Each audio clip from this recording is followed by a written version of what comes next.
తండ్రి ఈ రాక్షసులలో అమ్మ ధరణీమాత అంటే భూమిని ఒకప్పుడు మన దగ్గర మన హిరణ్యాక్షుడు అనే ఒక రాక్షసుడు భూమిని మింగుతాడు.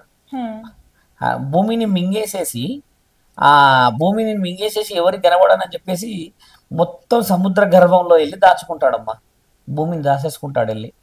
దాచుకున్నప్పుడు మహావిష్ణువు వారాహ రూపం ఎత్తి ధరణీమాతకు మాటిచ్చి ఆ భూమిని లేపుకొని వస్తాడు పైకి. తీసుకొని వచ్చిన పటం కూడా చూస్తాం అక్కడక్కడ. తండ్రి ఇట్లా రెండు దంతాల పైన ఇట్లా భూమి గుండ్రంగా ఉంటుంది. ఆ రూపం మహావిష్ణువుడి. వారాహి రూపం వచ్చేసి పార్వతీ స్వరూపం. కాబట్టి ఉన్మత భైరవుడు అమ్మ పూజించే విధానాలు రాత్రిపూట మాత్రమే మనం ధూపదీప నైవేద్య కార్యక్రమాలు.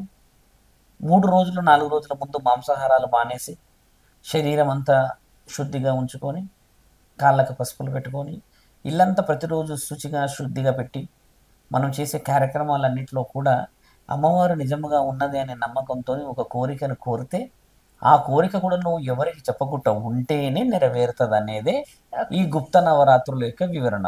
గుప్తా అనంటే సీక్రెట్. సీక్రెట్ గానే అన్ని పనులు చేస్తుంది కదా. అలాంటిది మనం బయటికి రిలీవ్ ఎట్లా చేస్తాం? బయటకు వస్తే ఆవిడ చెయ్యదు. Secret is a secret when it is a secret.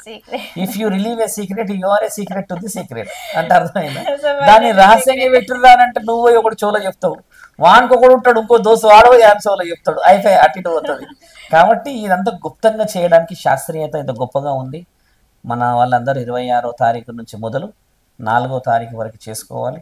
గౌరవార్థమైన ఈ పండుగలమ్మ కలశం పెట్టుకొని కలశంలో పసుపు కుంకుమ గంధము అష్టసుగంధాలు అంటే అష్టసుగంధాల్లో మన దగ్గర చాలా మందికి తెలియాల్సి ఉంటాయి. అష్టసుగంధాలు వేసి దాంట్లో ఒక పండు పలహారాన్ని అమ్మవారికి నైవేద్యంగా పెట్టి కలశం ఇప్పుడు నిండుగా ఉన్న కొబ్బరి బొండం తెచ్చుకుంటారు, కొంతమంది కొబ్బరికాయ కూడా తీసుకొస్తారు. తీసుకొచ్చి అమ్మవారి కలశానికి 5 తమలపాకులు పెట్టి అందులో పెట్టి ఇలా పెట్టుకుంటారు కదా. అలాంటిది పెట్టుకోవడం అమ్మవారికి ఇష్టమైన సూచిక.